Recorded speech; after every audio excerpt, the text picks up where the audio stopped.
pero para hablar de cosas serias lo tenemos a Ricardo Foster en línea, filósofo, escritor, docente y asesor de la Presidencia de la Nación. Ricardo, disculpa las desprolijidades, te habla Julián Saúd, Federico Borowski y Juan Garda de Revista Martia. ¿Cómo te va?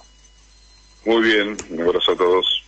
Estábamos justo hablando de Estiuso y bueno, estábamos ahí en la mitad de la noticia, ¿no? Un exponente de, podríamos decir, ¿no?, de la novela argentina, digo para decirlo con dulzura, pero ¿qué personajes que ha dado la historia argentina más reciente en cuanto a las posibilidades políticas, no? Sí, sin dudas. A ver, esa calificación en su momento de Alberto Fernández de los sótanos de la democracia, creo que van como anillo al dedo, ¿no? Quizás una de las problemáticas no resueltas, quizás no, una de las problemáticas no resueltas a lo largo de todas estas décadas de democracia fue precisamente ese mundo oscuro, de sótano, por el que proliferaron, bueno, los servicios que venían, obviamente, de los tiempos de la dictadura y que han hecho un daño muy grande porque han condicionado, han chantajeado, han sido un poder dentro del poder, y todavía esto no está del todo resuelto. Creo que se han tomado algunas decisiones muy buenas. Creo que Cristina Camaño al frente de la AFI es una gran decisión y que está haciendo un trabajo muy importante para romper precisamente todos esos pasadizos oscuros que llevaban a ese mundo venenoso, ¿no? Pero bueno, es parte de la larga travesía de la Argentina como nación, sus contradicciones, sus opacidades, sus conflictos. Claro, es que vos hablas de los sótanos y que podemos seguir con las metáforas, pero que ayudan a poder pensar. Vos hablabas también de un gorilismo ontológico en contra de esa república, que hay parte del sector de la política que lo usa como cartel, y eso también es interesante para ver cómo cada uno elige el cartel que se coloca, pero que hay una disputa. Hablabas de sótanos, y podemos hablar que los sótanos también están discutir la riqueza en la Argentina, pero no la riqueza de un país, sino de esos ricos, en la ley esta que está en disputa ahora en el Parlamento, en disputa digo en términos de cómo se vote, estamos hablando del 0,02 de la población argentina, pero que hemos visto en estos días cómo han salido a la luz, hablando de los sótanos, varios sectores, por ejemplo el agro, haciendo una campaña contra el Banco Credit Corp, digo, del cual es titular Heller, digo, cómo aparecen realmente los intereses detrás de estas cuestiones que afectan a una porción minúscula de la sociedad, pero que evidentemente tienen un respaldo de un sector importante al mismo tiempo en cuanto al debate que se da. ¿Se puede discutir la riqueza en la Argentina de buenas maneras? Sí, a ver, yo creo que una de las características centrales del capitalismo en su fase neoliberal, no solamente en la Argentina, sino a nivel mundial, es haber generado un proceso creciente de concentración y por lo tanto de desigualdad. Apenas un porcentaje ínfimo de fortunas individuales son las dueñas de gran parte de la riqueza que se produce a lo largo de toda la tierra. Eso implica, obviamente, que en cada uno de los países se reproduce el mismo esquema: concentración exponencial, crecimiento de la desigualdad, crecimiento de la precarización social, crecimiento de la pobreza. Entonces en la Argentina eso tiene una historia que viene de lejos. La Argentina fue un país infinitamente más igualitario del que se fue construyendo de una manera salvaje a partir de Martínez de Oz en adelante, y que tuvo momentos de ruptura o de contención que fueron, por ejemplo, los 12 años de los gobiernos kirchneristas. La Argentina tuvo entre la década del 40, entre el 45 y mediados de la década del 70, índices de igualdad, de distribución de la renta y de poder real de los trabajadores muy importantes, con una fortísima clase media también. Eso, el neoliberalismo recargado, que empezó con la dictadura, se profundizó con el menemismo en los años 90 y volvió a instalarse durante los 4 años del macrismo, generó mayor concentración, mayor desigualdad, y que cada vez sean menos los que son dueños de casi todo. Y esos que son dueños de casi todo quieren ser dueños también de las decisiones políticas, quieren ser los dueños del Estado, quieren ser los dueños de los instrumentos que les permiten sostener en el tiempo sus propios privilegios. Entonces, obviamente que hoy estamos otra vez frente a un conflicto mayúsculo en la Argentina, que es cómo se distribuye la renta, pero ya no solamente cómo se distribuye la renta, sino cómo se cambia un tipo de matriz productiva y de concentración en pocas manos de la riqueza, que vuelve inviable cualquier proyecto político a largo plazo en nuestro país, cualquier proyecto político democrático popular, pero incluso vuelve inviable proyectos políticos de la derecha, como vimos con el macrismo en estos 4 años. Ahora, pero Ricardo, perdóname que te interrumpa, pero esto tiene que ver con una construcción en términos discursivos. Lo pienso en términos de medios. Por supuesto, la política no es solamente el discurso, son acciones concretas, pero vemos que cuando uno quiere plantear una ley, concretamente, existen un montón de intereses en el medio que está bien, es parte del juego. Ahora, hay un campo del discurso que hay que articular. Vos como asesor presidencial, hay una estrategia discursiva que hay que construir, para generar el consenso que está cuando uno hace la encuesta, para poder avanzar en cuanto a hablar de riqueza, como muchas veces habla de pobreza, estigmatizándola. No, por supuesto, yo creo que si vos me preguntás, uno de los flancos débiles de nuestro gobierno es la construcción de un relato y su consiguiente comunicación que logre interpelar fuertemente a una parte importante de la sociedad, sabiendo que uno se dirige siempre a una parte de la sociedad, que no se trata del todo social, pero esa parte tiene que ser lo suficientemente consistente como para garantizar sostener un apoyo muy poderoso y ganar las elecciones.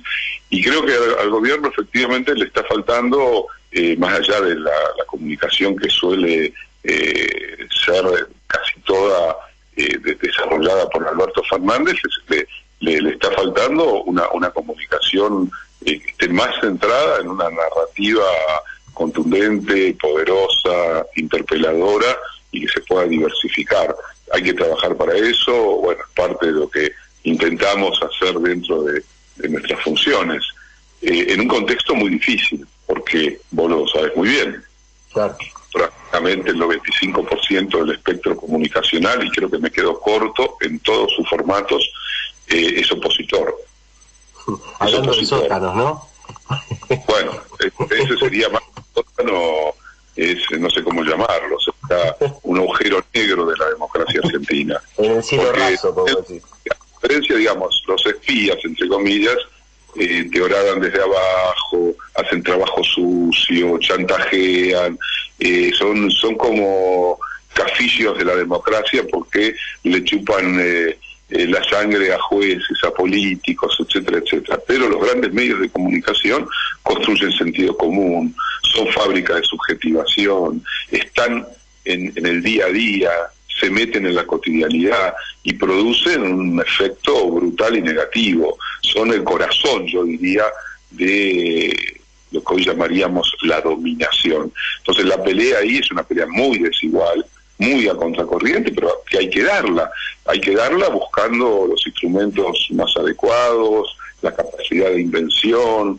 lo que te asiste como potencialidad, que es la verdad de tus argumentos. Todo eso hay que ponerlo sobre la mesa permanentemente, jugarlo en todas las áreas. A mí me preocupa mucho que seamos capaces de consolidar ese apoyo que nos llevó al triunfo el año pasado. A mí, yo te confieso, no me preocupa demasiado ese sector fluctuante, ese 20% que no sabe nunca qué va a votar. Me preocupa que si nosotros sacamos un 48%, no dejemos en el camino un 10 o un 15% y volvamos a esas cifras del 30 y pico por ciento, que es un abroquelamiento que hoy no nos sirve demasiado. Hoy tenemos que interpelar fuertemente al conjunto de la base social que nos apoyó, que sintió en carne propia las políticas neoliberales del macrismo, que se siente reconocida o representada por un gobierno que quiere cambiar la matriz socioeconómica de la Argentina, pero que a veces está confundida, que no siempre ve las señales adecuadas, y a los que hay que permanentemente dirigirse con relato y también con acciones, por supuesto, ¿no? las acciones Ricardo, gubernamentales. Juan Garda te saluda, perdón por la interrupción. Estábamos hablando justo de política comunicacional, de los posicionamientos del gobierno, y asistíamos ayer a las declaraciones con respecto a la República Bolivariana de Venezuela, por un lado apoyando el informe y la declaración de Michelle Bachelet, de la comisionada de la ONU, pero por otro lado también condenando al bloqueo y una posible intervención. Esta ambivalencia, digo, que por momentos se ve una suerte de gobierno ricitos de oro, ¿no? Digo, ni muy caliente ni muy frío, tibio constantemente. ¿Hay alguna condición fáctica o algún poder fáctico que esté presionando al gobierno para que demuestre esta tibieza, o tiene que ver con un posicionamiento ideológico de tratar de pararse en el centro y no tomar partido por ningún lado?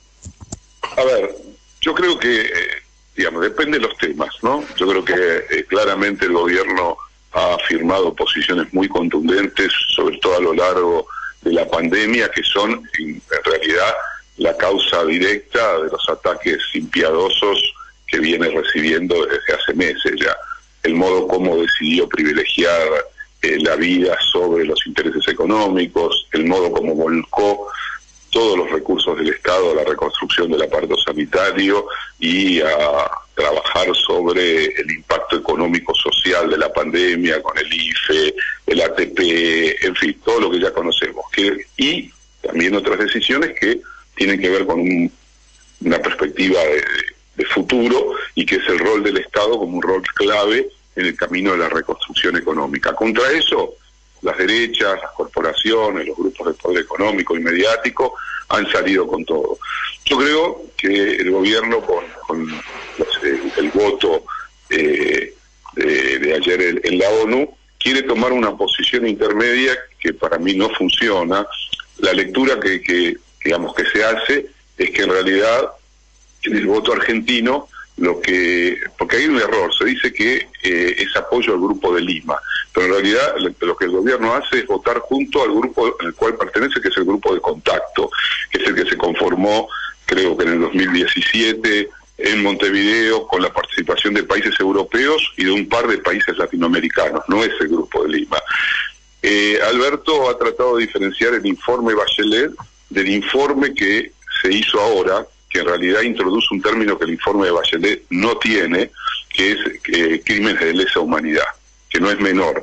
Entonces, ahí la Argentina lo que hace es decir, estamos en contra del bloqueo, estamos en contra de la intervención, estamos a favor de una salida democrática resuelta por los venezolanos, pero claro, el voto es voto positivo en el contexto de una crítica a la situación de derechos humanos en Venezuela, y rápidamente eso se traga todo. Una parte del argumento es que la Argentina es el último puente que le queda en Latinoamérica al gobierno de Maduro para poder negociar, por ejemplo, con los países europeos, que también es un argumento, uno lo puede entender. Si vos me preguntás a mí qué hubiera hecho, yo hubiera votado como votó México en la segunda votación, que fue abstenerse, porque también hay una lealtad que se debe a la permanencia a ciertos espacios en la política internacional. Claro. Pero bueno, creo que el precio es alto. Hoy uno puede ver lo que está pasando dentro de las redes de todos los que son próximos al gobierno, y hay una sensación de... Alicia Castro renunció al ofrecimiento de ser embajadora en Rusia, por ejemplo.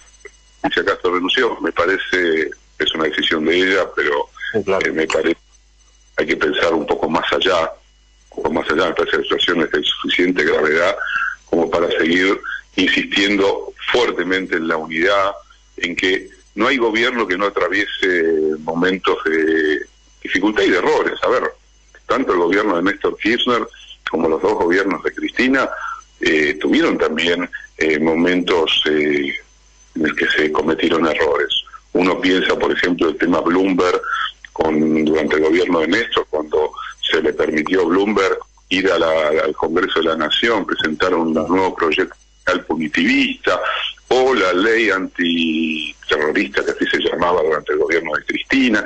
Es decir, no hay gobierno popular que no tenga sus problemas internos. O pensamos que Venezuela es el paraíso. Venezuela está cargada de problemas. Nosotros sabemos que a Venezuela hay que defenderla a ultranza, porque detrás de la crítica a Venezuela están los intereses estadounidenses, está el vasallaje de toda la región. Por lo tanto, hay que asumir una posición fuerte, y la Argentina tenía con qué hacer lo que es la doctrina Drago, que es su tradición de no intervención, de autodeterminación de los pueblos. Se podía hacer sin tener que pagar un costo alto. Yo creo que son parte también de los debates y las tensiones que hay en el interior de un gobierno como el nuestro, ¿no? Claro, qué interesante, Ricardo. Pero bueno, estamos como entre barbarie y civilización todo el tiempo jugando. Mi compañero Federico Brodsky tiene una pregunta, pero para meternos ahora de vuelta dentro de Argentina. Ricardo, ¿cómo te va? La pregunta viene más por el lado de, bueno, toda esta seguimos un poco con la teoría de los sótanos, ¿no? Pero bueno, con la cuestión de la Corte Suprema y los traslados de los jueces y cómo en definitiva, que también sucedió, y vos hablabas de errores de los gobiernos populares, también pasó en gran medida, sobre todo en el gobierno de Cristina, porque lo de Néstor fue diferente al haber removido la Corte menemista, con el tema de la ley de medios, ¿no? Entonces, ¿cómo pensás vos que se puede destrabar esta situación? Porque en definitiva, y también un poco lo mencionabas antes con el tema de los medios de comunicación, ¿no? Porque lo que termina quedando, digamos, para el grueso de la población es que en definitiva se quieren destituir jueces, que claramente no hay destitución alguna, porque lo único que podría pasarles es que vuelvan a sus cargos anteriores, pero esa es la sensación que está quedando, ¿no? Y ahora con el tema de promover el juicio político a Rosenkrantz y con su carta de defensa, poco menos que haciéndose el cuerpo de la República, ¿no? Porque lo quieren remover. Sí. Bueno, ¿qué pensás de esta situación? ¿Cómo destrabar esto? Mira, yo creo que quizás uno de los problemas es atacar distintos frentes al mismo tiempo, ¿no? Y a un mismo frente por 2 o 3 lugares diversos. Empezamos, y me parece que era una decisión importante, por el proyecto de ley de reforma de la justicia federal. Después nos metimos en el tema del traslado de los jueces. La pregunta era, ¿estaban dadas las condiciones? ¿Era el momento de hacerlo? ¿O le estaban dejando la pelota picando en el área chica, sin arquero y con el delantero listo para patear, con el arco descubierto? Porque también hay que leer cuál es la correlación de fuerzas dentro de la Corte Suprema. Queda claro que si bien no es una mayoría absoluta, que hay conflictos de intereses dentro de la Corte, me parece que se trabajó lo suficiente en un sentido político, lo que significa una disputa que tenga la Corte como el árbitro de esa disputa, sabiendo que hasta ahora el arbitraje de la Corte ha sido un arbitraje absolutamente ligado a los intereses corporativos y a los grupos de las derechas. Entonces hay que anticiparse de vez en cuando a ciertas opciones que se están tomando, porque uno no se puede permitir equivocarse. Se puede equivocar una vez, quizás 2, pero tiene que tratar de que los errores no forzados no sean continuos, que en la correlación de fuerzas vos no puedas. Otra cosa es error no forzado. Vicentín, por ejemplo, fue un error no forzado, porque se hizo una lectura equivocada de lo que iba a ser la recepción de gran parte de los santafesinos de la decisión del gobierno de intervenir y después de expropiar a la empresa. Se hizo una lectura donde no se visualizó las reacciones que iba a generar. Entonces es un error no forzado. A veces me parece que en medio de las dificultades, que son enormes, y dentro de esas dificultades nunca podemos perder de vista que estamos atravesando una pandemia que tiene un promedio de 14.000 contagiados por día, con más de 400 muertos por día.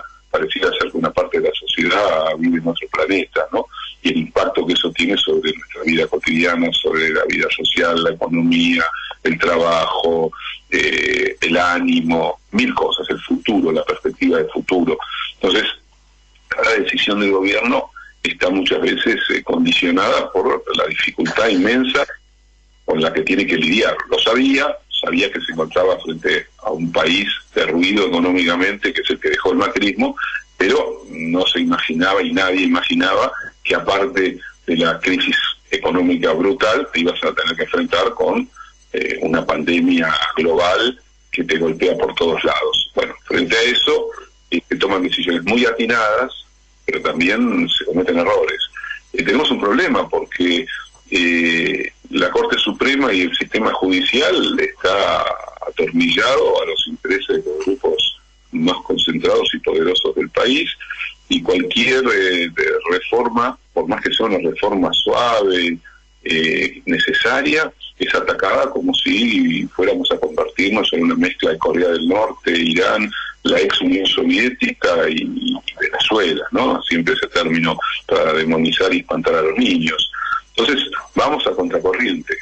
Cada acción del gobierno tiene que enfrentarse a un aparato ideológico, mediático, cultural, que ahora ha dado profundamente el sentido común de una parte importante de la sociedad. Entonces, estamos en eso, ¿no? Y al mismo tiempo tenés que lidiar con llegar a los que menos tienen con recursos, reconstruir el aparato sanitario, tratar de ver cómo se sale de la pandemia garantizando no cualquier idea de crecimiento económico, sino que la economía también se vincule a otro tipo de matriz productiva, de distribución del ingreso, etcétera, etcétera, etcétera. Bueno, en ese sentido, Ricardo, para terminar, y te agradecemos que te hayamos podido preguntar desde Venezuela hasta la Corte Suprema y que no hayas tenido ningún problema, incluso en decir lo que pensás, que cualquiera que te haya escuchado, no hace falta ser bravucón ni decir ninguna palabra. Una cosa que es importante que lo diga. Sí. El día que nos reunimos como consejo, como asesores con Alberto, y a lo largo de todos estos meses, la premisa ha sido decir lo que pensábamos con el cuidado que por supuesto cada uno tiene que tener en relación a las responsabilidades que tiene, pero Alberto nos dijo al comienzo de todo esto: yo no quiero obsecuencias, no quiero solamente que a cabezas que hacen sí, a mí me hace falta y necesito un intercambio que incluya también las miradas críticas. Y en ese sentido, les quiero aclarar que es un lujo la interlocución que se genera con alguien que es el presidente de la nación, y que no es lo común, no suele suceder eso, que tenga una capacidad de escucha, que le importe el diálogo hacia adentro. Entonces, por eso me permito también decir con todo el cuidado del mundo y plantear mi propia mirada crítica sobre algunas acciones del gobierno. Y la verdad que se entiende, hay que decirlo. Nosotros en el programa, cuando tenemos que no estar de acuerdo con algo, lo decimos. Y la verdad que se ve que Alberto es una persona que realmente no le interesa la obsecuencia, por lo menos se nota eso. Ahora, volviendo, viene un 17 de octubre, sí, virtual, ¿no? Recontra posmoderno. Bueno, es una... Sí, horrible. Sí. ¿Cómo? Perdón. Horrible, pero bueno. O sea, nunca hubieras pensado escribir sobre esto en alguno de tus libros, Ricardo, pero no es una metáfora, es real. Va a ser un 17 de octubre virtual. Ahora, no hablando del 17 de octubre ni hablando de la CGT, no. Yo ya te quiero traer al comienzo, porque la verdad que era el objetivo, era hablar de la riqueza. Nosotros, en el próximo número de la revista, queremos hablar no de pobreza, sino de riqueza, y pedirte a vos y a tu sagacidad, volviendo a la pregunta inicial, ¿cómo se instala el debate de la riqueza en la Argentina?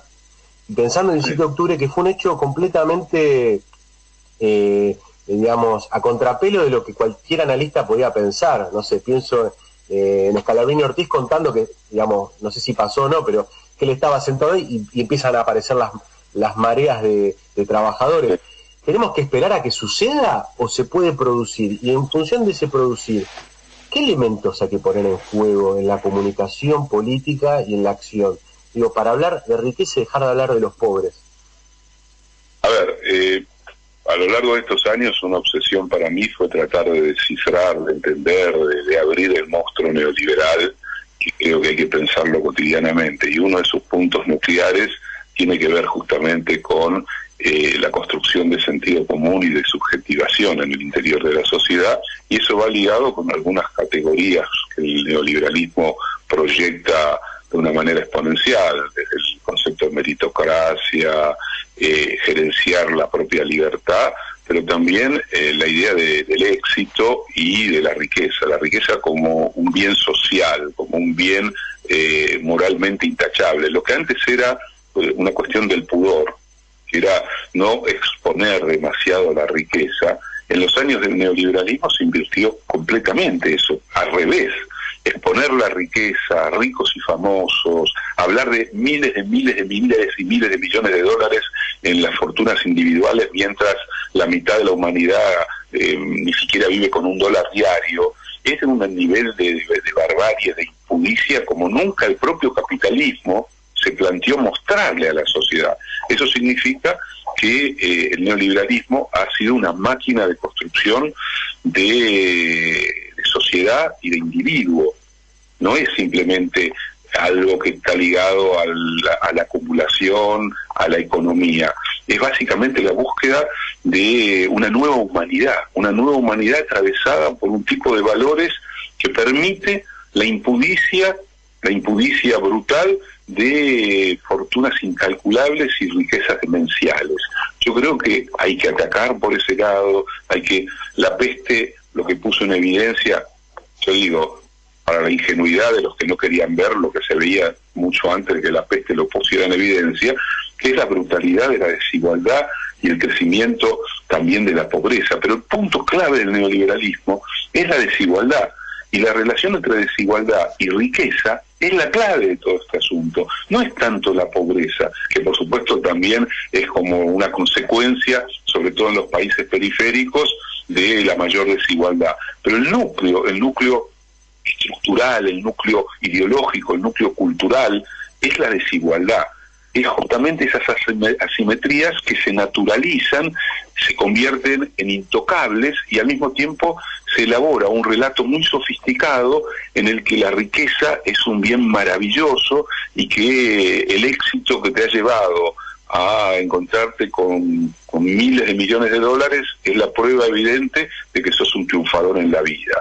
Bueno, me parece que hay que hacer un trabajo que es difícil, porque la industria de la cultura está puesta a disposición de... ¿Se entiende lo que quiero decir? O sea, es un trabajo... Vos entrás a un supermercado o entrás a un shopping center y ya entras a una máquina que produce subjetivación, que produce identidad, que va estableciendo una relación entre tu percepción del mundo y el mundo que efectivamente te están mostrando.